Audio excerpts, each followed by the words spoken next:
জমজমের পানিতে ইয়া সালাম উপরে ফু দিয়ে ঘরে ছিটিয়ে দিলে কি হয়? জমজমের পানিতে কিন্তু অনেক বরকত রয়েছে, এটা কিন্তু আমরা অনেকেই জানি। নবীজি সাল্লাল্লাহু আলাইহি সাল্লাম যখন মেরাজে গিয়েছিলেন তখন তার ওপেন হার্ট সার্জারি হয়েছিল। হযরত জিবরাইল আলাইহিস সালাম তার ওপেন হার্ট সার্জারি করে কল্পটাকে বের করে তিনি এই জমজমের পানি দ্বারা এটাকে ধৌত করেছিলেন। তখন কিন্তু হাউজে কাউসারের পানি দিয়ে ধৌত করা হয় নাই, তিনি জমজমের পানিতে ধৌত করেছিলেন। এবং এটার ভিতরে এতটা বরকত রয়েছে, এই জমজমের পানি যে যেই নিয়তে পান করে আল্লাহ তাআলা সেই নিয়তটা পূরণ করে দেন। জমজমের পানির ভিতরে যদি আপনি ইয়া সালামু আপনি 111 বার পড়তে পারেন, এরপরে সেই পানিতে ফু দিয়ে ওই পানিটা যদি আপনি খান, আল্লাহ পাক রব্বুল আলামিন আপনাকে সুস্থতার নিয়ামত দান করবে। এবং ঘরে ছিটিয়ে দিলে আল্লাহ পাক রব্বুল আলামিন ঘরের সকল অশান্তি দূর করবেন। কেননা ইয়া সালাম আল্লাহর এমন একটি নাম, হে শান্তি দানকারী।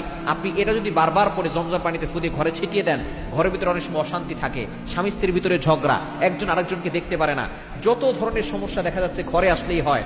দেখা যাচ্ছে ঘরের বাইরে ভালো থাকে, ঘরের ভিতরে সমস্যা।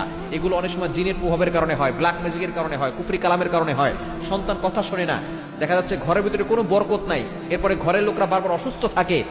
এই আমলটা যদি আপনি করতে পারেন, জমজমের পানিতে ইয়া সালামু 111 বার, আগে পরে আপনি অবশ্যই 3 বার করে দুরূদ শরীফ পড়ে নেবেন, এরপরে আমলটা করবেন, ঘরে ছিটিয়ে দিবেন, দেখবেন ঘরের ভিতরে বরকত আসবে, ঘরের সকল অভাব দূর হবে, সকল বিপদ দূর হবে, ঘরের সকল বালা মুসিবত দূর হবে, এবং ঘরের ভিতরে আল্লাহ পাক রব্বুল আলামিন শান্তি দান করবে ইনশাআল্লাহ।